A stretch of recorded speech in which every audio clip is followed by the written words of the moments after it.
put your hands together for Nicole Hollander and June Huitt. Well, as a child in rural Missouri, I was pretty much marinated in Bible stories, and I still love them. When I first heard them, I was also told what I should think about them, and for years, that's what I thought.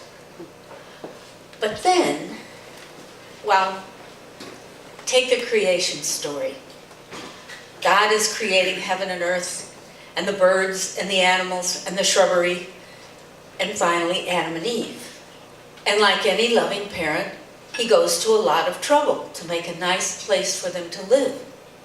And he says to them, "This garden is full of good things for you to eat, and I want you to enjoy yourselves. But I must ask you, never, never to eat the fruit of the tree in the middle of the garden. And I really, really mean this. If you eat that fruit, you will die." And they think, "Thank you, God, for warning us about the poison tree." And they explore the garden, which is really well thought out and full of delicious fruits and seeds, and they love it. But you know, same old, same old. Eventually, they get bored. Eve gets into a conversation with the serpent, who clearly has meddling tendencies. And it says, "You know that tree that you're not supposed to eat the fruit of? That's the tree of knowledge of good and evil. That fruit won't kill you. It will make you as wise as God. When he drops by, you can talk to him on an equal basis." This appeals to her, and the fruit looks good, so she has some, and takes some to Adam. It appeals to him too, and he eats some. It was later called Eve tempting Adam, but I call it sharing.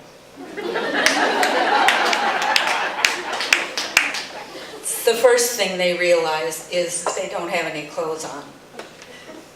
God comes by and finds out that they've had an unauthorized lunch. Adam points to Eve, Eve points to the serpent, and God punishes everyone.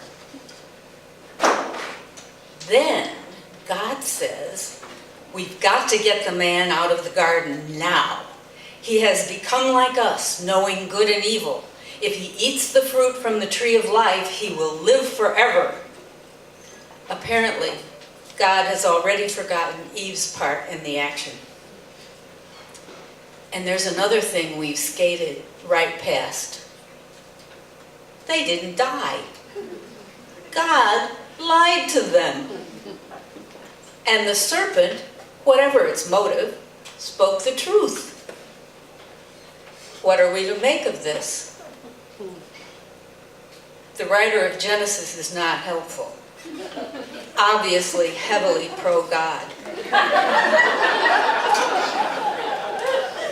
Apparently, God gets to do anything, like trump at one of his pageants.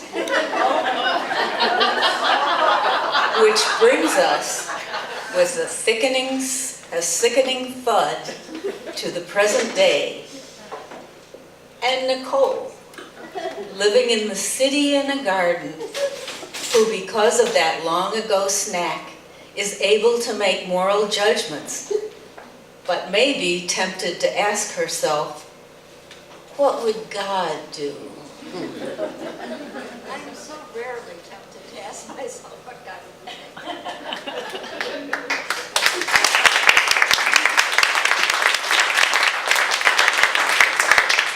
Okay, now for something completely different.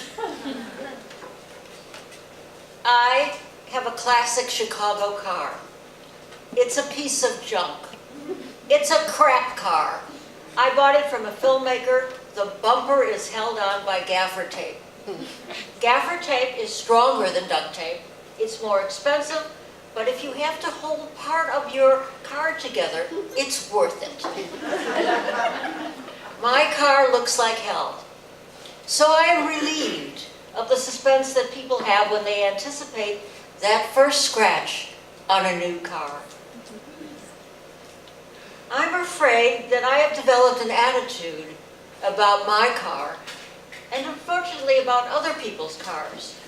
I don't give a damn what you do to my car. But I have also become insensitive about what I do to yours. I drive very close to parked cars. I scratch cars. I ignore that hideous sound of scratching mine or others. Okay, I have moved. I moved in July. I have never had an indoor garage. Now I have a garage. I have lived through many Chicago winters. I have accepted the Chicago way. If I move my car, I know that someone will put pieces of furniture in the spot. I know that the price of removing pieces of furniture from a space that someone has cleared is retribution. Perhaps the offending car is hosed down and becomes a large 2- or 4-door ice cube.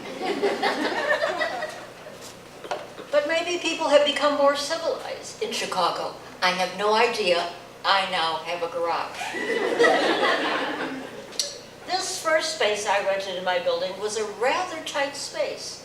I had a car on my left and a car on my right. If I drove forward to get out of the garage, I ran into 2 large dumpsters. I asked management if they could move the dumpsters so I could make the turn without running into the dumpsters. They said, no, it's against code. Or some other bullshit. So there I was, trapped between these 2 cars. One evening I pulled out and scratched the car next to me.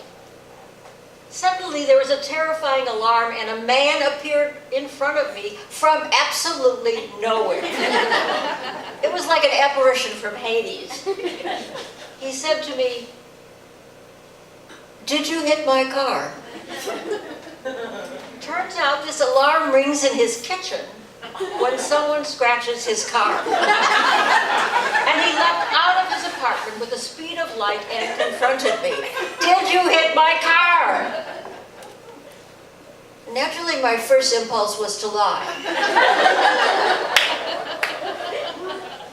I did not scratch your car, but it was hard to deny it. So I said, "Sorry, very sorry." That didn't seem to work either. Then he photographed the scratch. Then I left because I had an appointment, but that's leaving the scene of an accident, and that's not really good either. His wife sends me a note. She says the car is like her baby, and she will lose time from work because she has to take the car in. Should we exchange insurance information? Well, actually, I'd rather not.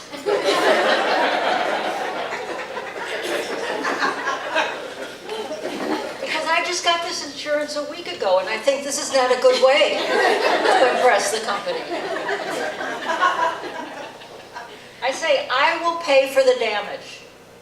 Please give me the bill." Then she changes her mind. She will not bring the car in because I might scratch it again. Okay, she has a point. I go to the office, I rent another space in a completely different garage.